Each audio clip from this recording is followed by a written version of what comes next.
तो प्रॉब्लम दी हुई है, design a 4 line to 2 line priority encoder for the given priority of inputs D3 is greater than D2 greater than D1 greater than D0। इसका मतलब ये है कि D3 की जो प्रायोरिटी है वो सबसे ज्यादा है। क्वेश्चन में हो सकता है इस तरीके से दी हुई प्रायोरिटी, या फिर कहा हो कि D3 हैव हाईएस्ट प्रायोरिटी, या फिर इस तरीके से कहा हो D0 have the lowest priority. तो किसी भी तरीके से क्वेश्चन दिया हो सकता है, ठीक है। तो इसे अपने को डिजाइन करना है, प्रायोरिटी एनकोडर की प्रॉब्लम है। तो प्रायोरिटी एनकोडर है और 4 लाइन टू 2 लाइन है, तो इसका मतलब 4 इनपुट्स होंगे और 2 आउटपुट्स होंगे। तो सबसे पहले इसके लिए हमें ट्रुथ टेबल बनानी होगी, या फंक्शन टेबल कहें हम। तो इनपुट्स हैं D3 D2 D1 D0, ये इनपुट्स हो गए, ठीक है। आउटपुट्स की बात करें, दो आउटपुट हमने मान लिए, एक है Y1 और दूसरा है Y2, ठीक है। तो जब ये इनपुट्स 0 0 होंगे सभी, तो यहाँ पे आउटपुट क्या आना चाहिए। अगर आपने कह दिया 0 0 हो गया, इसका मतलब तो ये 0 के करस्पॉन्डिंग हो गया, जो कि गलत है, ठीक है ना। और 1 आ गया तो भी गड़बड़ है। इसका मतलब इस केस में ये डोंट केयर होते हैं दोनों, ठीक है। अब ये क्या पता चले कि ये आउटपुट जो आ रहे हैं वो सही है गलत है। तो एक और हम आउटपुट यहाँ पर लेते हैं, और जिसकी वैल्यू रिप्रेजेंट करती है, बेसिकली ये आउटपुट वैलिड के लिए कहा है कि जो आउटपुट है दैट इज वैलिड और इनवैलिड, ठीक है ना। जो आउटपुट कॉम्बिनेशन आ रहे हैं दैट आर वैलिड और इनवैलिड, उसे दिखाने के लिए। तो जब इसकी वैल्यू 0 है, इसका मतलब जो आउटपुट आ रहे हैं दैट आर नॉट वैलिड। जब इसकी वैल्यू 1 होगी तो आउटपुट्स आएंगे वो वैलिड होंगे। क्लियर है। अब हमने सबसे पहले 0 0 0 1 D0 को 1 कर दिया। D0 1 हो गया तो किसका बाइनरी यहाँ पर आएगा, ऑब्वियसली 0 का आएगा। D0 1 है तो 0 0, और इस समय आउटपुट वैलिड होगा 1। क्लियर है। नेक्स्ट 0 0, हमने कहा D1 1 है, और D0 है जो वो कुछ भी हो सकता है, 1 भी हो सकता है 0 हो सकता है। 0 होगा तो कोई दिक्कत नहीं है, 0 हो गया इसका मतलब ये है कि D1 हाई है और D1 हाई है तो 1 का बाइनरी आ जाएगा। लेकिन अगर ये 1 हुआ, दोनों 1 हो गए, तो किसका यहाँ पर बाइनरी आएगा, D0 का आएगा या D1 का आएगा। ये डिसाइड होता है इस प्रायोरिटी से कि D1 की प्रायोरिटी ज़्यादा है या D0 की प्रायोरिटी ज़्यादा है। तो हमें यहाँ से पता चल रहा है कि D1 की प्रायोरिटी ज़्यादा है, तो यहाँ पर बाइनरी आएगा, किसका आएगा, 1 का आएगा। तो हम लिखेंगे 0 1, आउटपुट तो वैलिड है। क्लियर है। उसके बाद 0 1 और फिर दोनों को डोंट केयर कर दिया, D2 को 1 कर दिया है। अब D1 और D0 अगर ये दोनों ही 1 हो तो किसका बाइनरी आएगा, D2 का आएगा, बिकॉज D2 की प्रायोरिटी D1 और D0 से ज्यादा है। तो यहाँ पर अब बाइनरी आ जाएगा 2 का, और आउटपुट वैलिड है, ठीक है। ऐसे ही इसे 1 कर दिया, बाकी सारे डोंट केयर। जब ये 0 होंगे जब तो कोई दिक्कत ही नहीं है, D3 का आ ही जाएगा। लेकिन जब सारे 1 हो जाएंगे, इन सभी की वैल्यू 1 हो गई और D3 की वैल्यू 1 है, तो अब किसका बाइनरी यहाँ पर आए, तो वो प्रायोरिटी से डिसाइड होगा। तो सबसे ज्यादा प्रायोरिटी किसकी है, D3 की। D3 की प्रायोरिटी, इसका मतलब 3 का बाइनरी आ जाएगा, आउटपुट वैलिड होगा। तो मैं कह सकता हूँ कि अगर D3 1 हो गया तो बाकी कुछ भी हो, आउटपुट D3 के करस्पॉन्डिंग आएगा। इसी तरीके D2 है, और बाकी D1 D0 दिए हुए हैं जैसे मैंने बताया पहले, तो D2 की प्रायोरिटी ज्यादा थी तो D2 के करस्पॉन्डिंग आउटपुट आया था। क्लियर है। ये सीक्वेंस कुछ अलग तरीके से भी हो सकता है, जरूरी नहीं है ऐसे D3 ग्रेटर देन D2 दिया। ऐसा भी हो सकता है कि D2 की सबसे ज्यादा प्रायोरिटी दे दी जाए, कि D2 greater then D3 greater than D1 greater than D0, इस तरीके से चेंज किया जा सकता है। तो उस केस में आपको ध्यान रखना होगा, तो यहाँ पर चेंज हो जाएगा। ये एक स्टैंडर्ड है, जनरली इस तरीके से प्रॉब्लम पूछा जाता है, तो इस वजह से हम इसे लेके चल रहे हैं, ठीक है। ये हो जाएगा। इसके बाद अब क्या करना होता है, हमने यहाँ पर फंक्शन टेबल बना ली है। इसके बाद जो आउटपुट है उसके लिए हमें के मैप बना के उन्हें सॉल्व करना होता है। तो सबसे पहले आपको के मैप बनाना होगा y1 के लिए। तो के मैप फॉर y1, कितने वेरिएबल का के मैप बनना चाहिए, 4 वेरिएबल का, क्योंकि इनपुट पर 4 वेरिएबल है तो आपको 4 वेरिएबल का के मैप बनाना पड़ेगा, ठीक है। तो आपने 4 वेरिएबल का के मैप बनाया। यहाँ वेरिएबल लिखते समय ध्यान रखना है आपको D3 D2 D1 D0, ठीक है। यहाँ पर लिख लेंगे 0 0 0 1 1 1 1 0, ऐसे 0 0 0 1 1 1 1 0, और यहाँ पर 0 1 2 3 4 5 6 7 8 9 10 11 12 13 14 15। क्लियर? अब देखिए, अब आपको देखना है कि y1 की वैल्यू किस किस जगह पर 1 है। तो एक तो 0 है, जो ये देखें 0 का बाइनरी है, तो 0 पर डोंट केयर है। तो एक तो यहाँ पर आपने फिल कर दिया, इस जगह पर डोंट केयर हो गया। उसके बाद ये जो 1 आ रहा है वो आ रहा है 1 1 डोंट केयर, इस जगह पर ये वैल्यू 1 आ रही है। तो ये कौन सा मिन टर्म है या कितने का बाइनरी, ये आपको समझना होगा। देखिए डोंट केयर है, ये 0 भी हो सकते हैं 1 भी हो सकते हैं। तो इनसे क्या पॉसिबल कॉम्बिनेशन बन सकते हैं? ये 0 0 हो सकते हैं, 0 1 हो सकते हैं, 1 0 हो सकते हैं, 1 1 हो सकते हैं। और ये 1 जो आ रहा था वो तो ऐसे ही रहेगा आगे। और 0 पहले लगा था, उसे आप लगा सकते हैं जैसे था। तो ये कितने का बाइनरी हो गया? 1 2 4, 4 का बाइनरी ये है, 5 का बाइनरी ये है, 6 का बाइनरी ये और 7 का बाइनरी है। इसका मतलब ये हो गया 1 डोंट केयर का मतलब ये है कि 4 5 6 7 इन लोकेशंस पे 1 है। तो यहाँ 4 5 6 7 इस पर हमने 1 लगा दिया।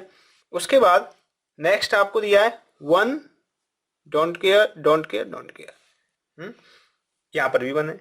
तो 1 डोंट केयर, तो यहाँ से आप देखिए 0 0 0 0 0 1 0 1 0 0 1 1 1 0 0 1 0 1 1 1 0 1 1 1। और ये 1 चल रहा था सभी में। अगर यहाँ पे भी 1 आ जाए, देखिए यहाँ 1 लगा दिया, कितने का हो गया? 8 का बाइनरी। यहाँ 1 लगा दिया, 9 का बाइनरी। 1 लगा दिया, 10 का बाइनरी। देखिए 0 1 2 3 4 5 6 7 के बाइनरी।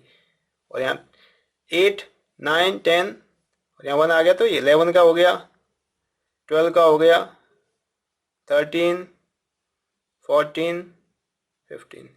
ये 1 तो ये वाला है ना, इससे तो ये 8 से लेके 15 तक आ रहे हैं। तो 8 9 10 11 12 13 14 15 ये सारे 1s आ गए। तो ये आपको रफ वर्क कर लेना है, उसमें समझ लेना है। इस तरीके से पूरा नहीं आपको दिखाना है, आपको तो मेनली ये फिल करने हैं। ठीक है ना? ये छोटी टेबल हमने कॉम्पैक्ट बनाई है, इससे इस तरीके से भर रहे हैं। आप चाहते तो बड़ी टेबल भी बना सकते थे। ये डोंट केयर इस तरीके से लगाते, आप 0 से लेके 16 तक 15 तक का बाइनरी लिखते, 0 to 15 तक का, और इस प्रायोरिटी के हिसाब से आप आउटपुट लिखते और फिर के मैप बना के फिल कर सकते थे, वो भी आपका सही होता। ठीक है? और इस तरीके से हम कर रहे हैं, ये भी ठीक है। इसके बाद आपको क्या करना होगा? इसकी पेयरिंग करनी होगी। तो पेयरिंग देखिए 16 का तो यहाँ पर नहीं है, 8 का हमें दिख रहा है कि हाँ 8 का बन सकता है। तो 8 का एक तो ये बन रहा है और एक ये बन रहा है, 2 पेयर बन रहे हैं। तो एक्सप्रेशन क्या हो जाएगा? हम एक्सप्रेशन लिख सकते हैं, किसके इक्वल टू देखेंगे? y1 के इक्वल टू। तो ये y1 इज इक्वल टू क्या हो जाएगा? इधर से आएगा d2 कॉमन आ रहा है, प्लस इधर से आएगा d3। तो d2 प्लस d3 आ गया y1 के बराबर। क्लियर है? अब के मैप अगर मैं y2 के लिए बनाता, के मैप फॉर, अब 1 किस किस जगह आ रहा है आप देख लीजिए। y2 में जो आ रहा है 0 तो पहले डोंट केयर कर ही दिया है। उसके बाद 1 जो आ रहा है वो आ रहा है 1 डोंट केयर, 1 डोंट केयर पे आ रहा है। 1 डोंट केयर का मतलब क्या है? 1 0 1 1 ये हो सकता है। 1 0 का मतलब क्या है? 2 और इसका मतलब है 3। तो 2 3 पर है, 2 3 पर हो गया 1। उसके बाद यहाँ पर देख लीजिए, इसके करस्पॉन्डिंग आए थे आपका 8 से लेके 15 तक, ये सारे आ गए थे, वही आपको बनने हैं। तो 8 से लेके 8 9 10 11 12 13 14 15 ये सारे आ गए। क्लियर है? अब इसकी आप पेयरिंग कर दीजिए। तो पेयरिंग देखिए 8 का आपको साफ दिख रहा है, एक 8 का ये हो गया, और ये 2 का तो सही नहीं रहेगा, यहाँ पर भी है, तो आप इस तरीके से 4 का बना देंगे। डोंट केयर कोई इस्तेमाल नहीं हुआ तो छोड़ दिया, डोंट केयर को कवर करना जरूरी नहीं है। ठीक है? तो यहाँ पर हम y2 के लिए एक्सप्रेशन लिखेंगे। y2 इज इक्वल टू क्या हो जाएगा? y2 इज इक्वल टू, इधर से क्या आएगा आप यहाँ से देख सकते हैं, इन दो में क्या आ रहा है? d3। तो d3 प्लस इसमें देखिए, इसका मतलब इससे मैं निकाल रहा हूँ, ये वाले दो हैं और ये मतलब ये। तो इधर से क्या कॉमन आ रहा है इन दोनों में?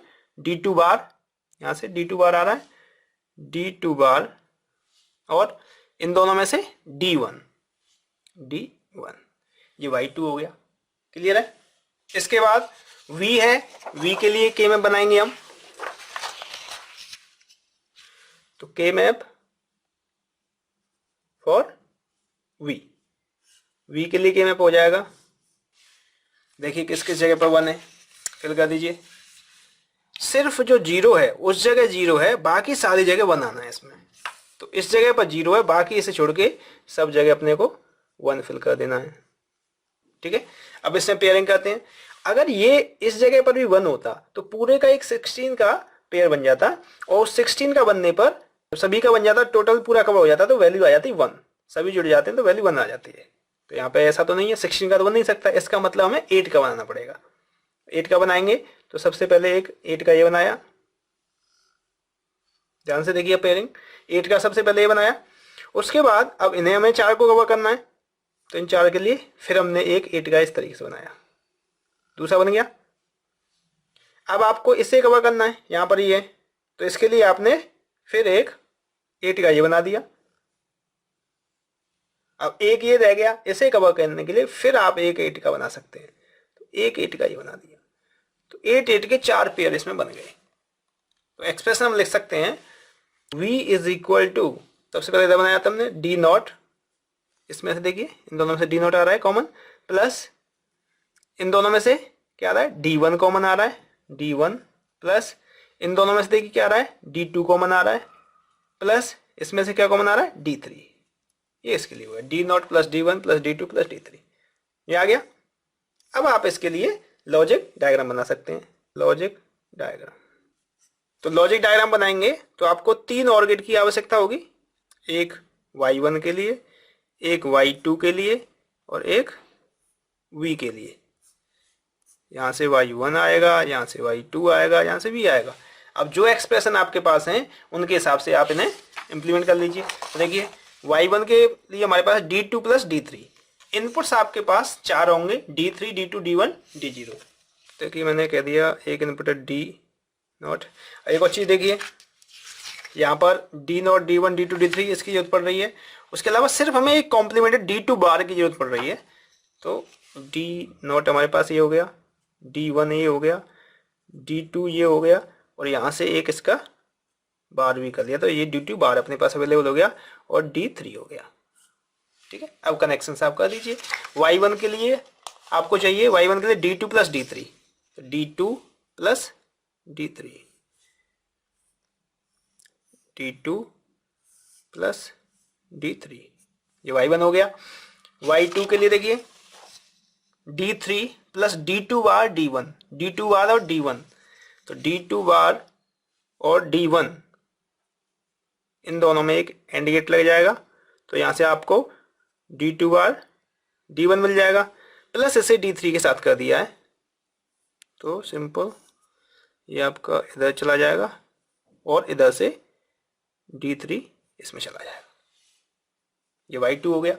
V के लिए क्या है, चारों आपके आ जाएंगे, D नॉट आ गया, D1 आ गया,